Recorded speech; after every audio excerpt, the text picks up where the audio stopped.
Karumal-dumal ang sinapit ng ating kababayan na si LV Vergara sa kamay ng kaniyang amo sa loob ng 3 taon. Nagsimulang pumasok si LV noong Pebrero 2020 at lagi umano siyang pinagbubuhatan ng kamay at sinasaktan ng mga amo nito. Ayon sa salaysay ni LV, ang tungkulin niya ay magbantay ng tindahan, tumulong sa gawain, kumbaga all around kung ating tatawagin. Ngunit buhat nang nag-umpisa daw ito ay hindi ito pinapasahod at pinagbibintangan siyang nagnanakaw ng pera, ng relo at iba pang bagay na wala namang basehan. At sa mga oras na iyon ay doon na siyang inumpisahang saktan. Yung tenga niya ay binubugbog kasama na ang mata, inuuntog ang ulo sa pader, tinatadyakan sa parte ng mga katawan at hinihiwa ng kutsilyo. Ang malalang part pa, kabady, ay yung isinabit si LV sa sabitan ng baboy at binubugbog. Pinapalo rin ng matitigas na bagay ang kanyang mga masiselang katawan at marami pang hindi makataong trato ang kanyang naranasan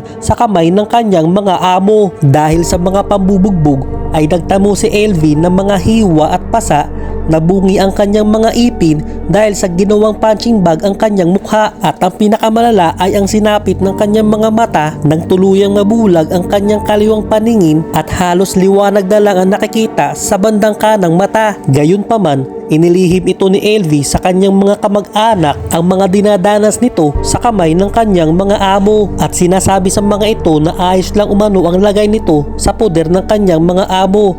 Ngunit ang hindi alam ng mga ito ay impyerno ang bawat araw na dinadanas ni LV dito. Kahit gustong magsumbong ni LV, pag may pagkakataon na kausap ang kanyang mga kamag-anakan ay hindi niya ito magawa sa kadahilanang nauunahan siya ng takot at nakabantay ang amo niya kapag kausap niya ang mga ito. Gayunpaman ay nakakita ng pagkakataon si LV nang makapuslit siya palabas ng bahay. Agad siyang humingi ng saklolo sa barangay, ngunit ang inaakala ni LV na tutulong sa kanya upang makaligtas na sa malaimpyernong sitwasyon niya ay pagkabigo ang ibinigay sa kanya. Imbis na tulungan si LV sa mga sumbong niya ay tinawagan umano ng kapitan ang mga amo nito. Dito na nagsimula ang mas masalimuot na kaganapan sa buhay ni LV. Pinabulaanan naman ng mga amo ni LV ang mga sumbong nito sa barangay.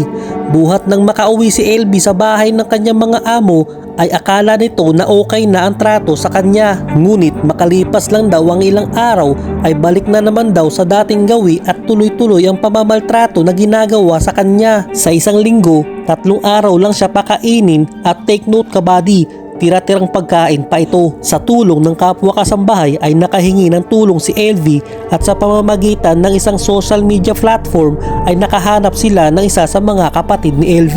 Ayon sa salaysay ng kapatid ni LV ay inakala nilang patay na ito dahil sa ilang taon na ding umano itong hindi nagpaparamdam sa kanila. Kaya laking gulat ng mga ito sa sinapit ng kanilang kapatid na malayong malayo na sa dating itsura nito bago mamasukan bilang kasambahay. Kasalukuyang dinidinig sa Senado ang kaso ni LV at ang mga amo nito.